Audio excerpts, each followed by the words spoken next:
अरे बाबा साहब ने पानी भी संघर्ष करके पिया है। एक बार बाबा साहब तालाबों में पानी, सब लोग गए, पानी पी लिए, क्योंकि तालाब में पानी पीने का अधिकार नहीं था। जब पी लिए तो बाबा साहब के ऊपर मुकदमा हो गया। जब मुकदमा हो गया तो जज साहब पूछने लगे, क्यों अम्बेडकर, ये जो मुकदमा, जो अपराध तुम्हारे ऊपर लगाया गया है, क्या इस अपराध को आपने किया है? तो बाबा साहब ने कहा, जी सर। जज साहब, मैंने ये अपराध किया है, लेकिन ये बताइए, ये अपराध, ये मुकदमा जो किया गया मेरे ऊपर, क्या मेरे ऊपर ही लगेगा? तो उस तालाब में जितने लोग पानी पिए सबके ऊपर होना चाहिए। तो जज साहब ने कहा, बिल्कुल, जितने पिए हैं वो सबके ऊपर मुकदमा होगा। तो बाबा साहब ने कहा, जज साहब, एक के ऊपर मुकदमा नहीं हुआ थे। तो जज साहब ने कहा, क्या, किसके ऊपर नहीं हुआ है? तो बाबा साहब ने कहा कि मेरे साथ एक टॉमी नाम का कुत्ता है, वो उस तालाब में घुसकर पानी पिया ही नहीं, नहाया भी है, पेशाब भी किया है। जज साहब, उस कुत्ते के ऊपर अभी तक मुकदमा नहीं हुआ है। तो जज साहब ने कहा, ये तो कुत्ता है, जानवर है, तो उसके ऊपर कैसे मुकदमा होगा? तो बाबा साहब ने कहा, मेरी औकात क्या आप समझते हैं? एक जानवर, एक कुत्ते से भी बेकार। तब वहां जाकर आपको पानी पीने का अधिकार मिला संवैधानिक रूप से। तो सम्मानित साथियों, ये जब बाबा साहब की संघर्ष को आप जानेंगे, तब जाके आपको बाबा साहब विचारधारा चलने के लिए प्रेरित होंगे। ये सब कुछ बाबा साहब की देन है। बाबा साहब ना होते तो आज आपको कुछ नसीब नहीं होता। आप लोग बाबा साहब बताओ गए मार्गों पर चलने का काम करिए, संविधान को पढ़िए। बाबा साहब ने कहा था, शिक्षा व शेरनी का दूध है, जो पिएगा गुर्राएगा, दहाड़ेगा। यहाँ पे कितने लोग हैं जो शिक्षा लेने का काम कर रहे हैं? हाथ उठाओ। बहुत बहुत धन्यवाद। यहाँ जितने लोग आए हैं वो शिक्षा लेने का काम कर रहे हैं, पढ़ रहे हैं। नहीं तो मैं गांव में जाता हूं, क्योंकि मैं कैडर लगा के कार्यक्रम भी करता हूं, तो गांव गांव देखता हूं, हमारे शिक्षा का स्तर बहुत पीछे जा रहा है। और कितने घरों में संविधान है, हाथ उठाओ, संविधान दिवस मनाया जा रहा है। सच है कि नहीं? वैसे ही उठा रहे हो, क्योंकि जब मैं वादाचार भी हूं, शादी करवाने जाता हूं और बाबा साहब फोटो नहीं मिलती है, तो संविधान कहां से मिलेगी? अगर आप लोग उठा रहे हो तो ईमानदारी उठाना, और नहीं हो तो रखना खरीद कर। संविधान रखोगे तभी कल्याण होगा।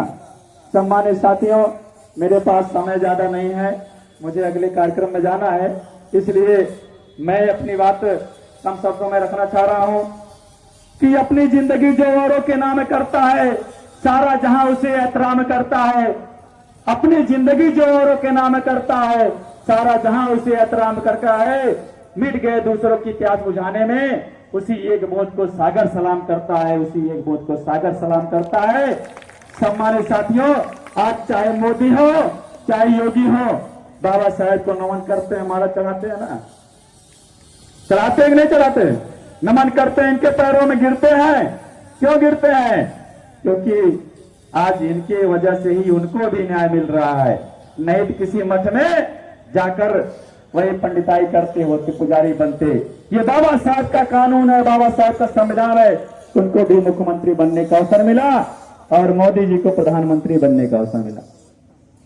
तो सम्मानित साथियों, ये संविधान की ताकत है, संविधान की देन है, जिसकी वजह से आज आप सबको न्याय मिल रहा है। आप लोग संविधान घर में रखिए, संविधान को पढ़ने का काम करिए। और तो और मैं बता देना चाहता हूं कि अभी एक प्रतापगढ़ की घटना है।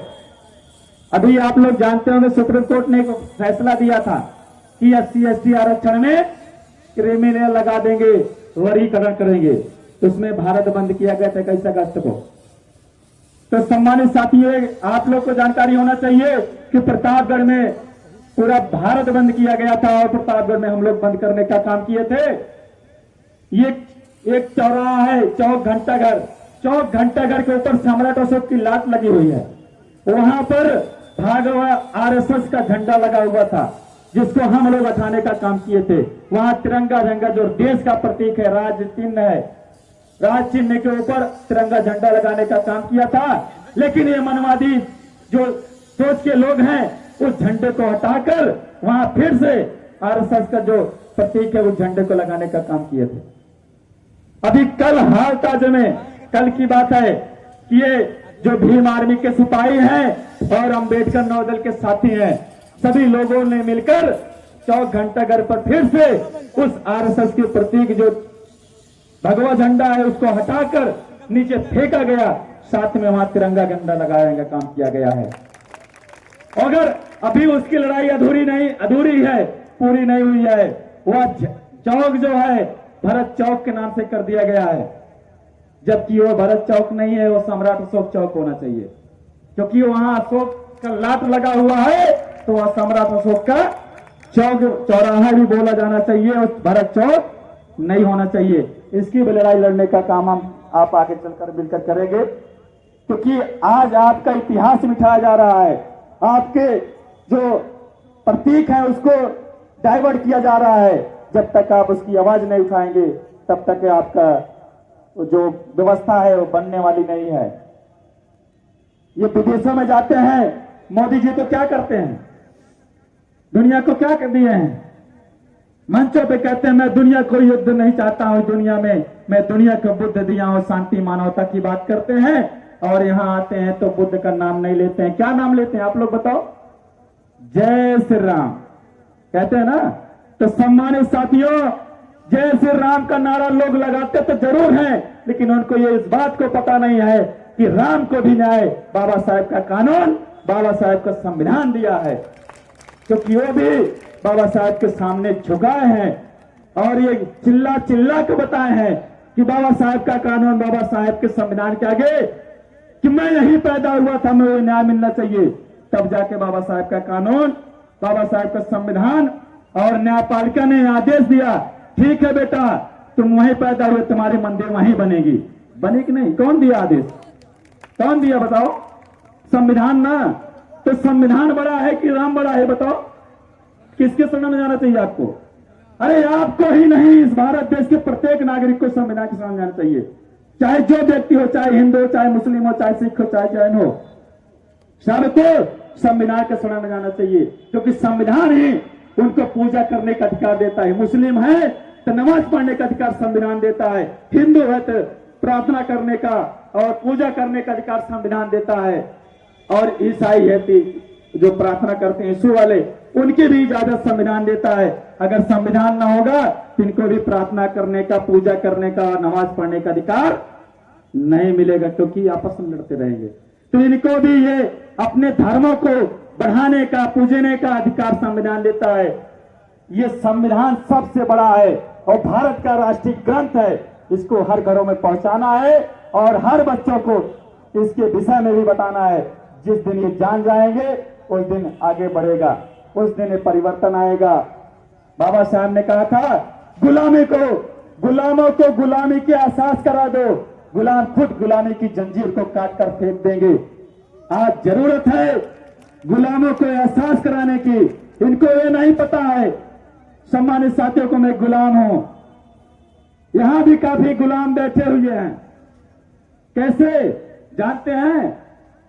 ये जो हथवा में पहने रहते हैं लाल पीला काला नीला, वो भी गुलाम है। कैसे गुलाम है? इस बात को जानिए, एक मंत्र होता है, इसको भी बता दे रहा हूं, उसके बाद खत्म कर दूंगा। जो बांधते हैं, जो बाने हैं, पढ़िएगा। एन बतो बलि राजा दानवेंद्र महाबला, तेने तो अप्रतिम बांधना में रक्षे माचल माचल।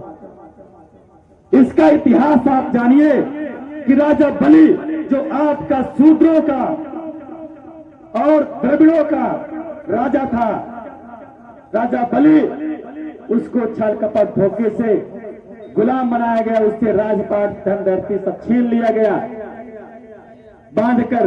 वैसे ही आपको भी बांधने का काम कर रहे हैं। ये राजा बलि की व्यवस्था, राजा बलि को गुलाम बनाया गया था आपके पूर्वज को उस समय, और आज के समय आपको भी गुलाम बनाने का काम कर रहे हैं। तो आप लोग विशेष निवेदन है, जो सच्चे अम्बेडकरवादी हैं, जो बाबा साहेब को मानते हैं, उनके हाथों में और ये लाल पीला काला नीला नहीं होना चाहिए। होना चाहिए तो क्या होना चाहिए? घड़ी होनी चाहिए, क्योंकि घड़ी होगी तो आपको वक्त का अंदाजा होगा, मेरा समय गलत जा रहा है, नुकसान हो रहा है, समय का सदुपयोग करिए।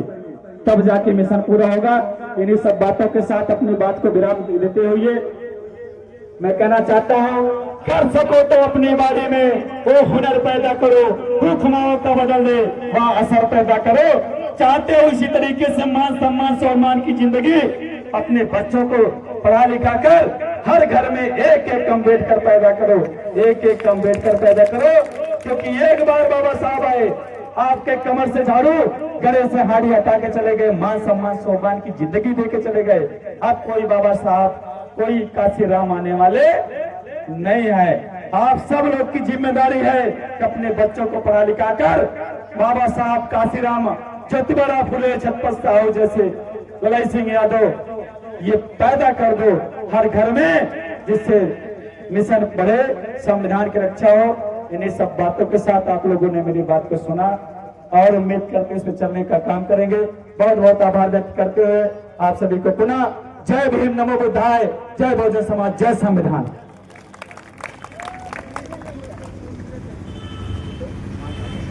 अरे कुत्ते बिल्ली को जानते हैं ना, जब आपके दरवाजे पर आता है तो डंडा मार के भगा देते हो। उससे भी बेकार जीवन जीने के लिए आपको मजबूर किया गया था। अगर आज बढ़िया से पैंट कोट पैंट पहनकर जा रहे हैं, सम्मान मिल रहा है, ये संविधान देता है। संविधान के पहले ये व्यवस्थाएं आपको नहीं मिलती थी, ये संविधान ने आपको दिया है। आज आपके घरों में बिसलरी एक्वागार्ड का पानी है, सभी के घरों में। तो सम्मानित साथियों, ये आपकी मेहरबानी नहीं है, ये बाबा साहेब के त्याग बलिदान की देन है, संविधान की देन है कि जो आज सब कुछ आपको मिल रहा है। अरे बाबा साहब ने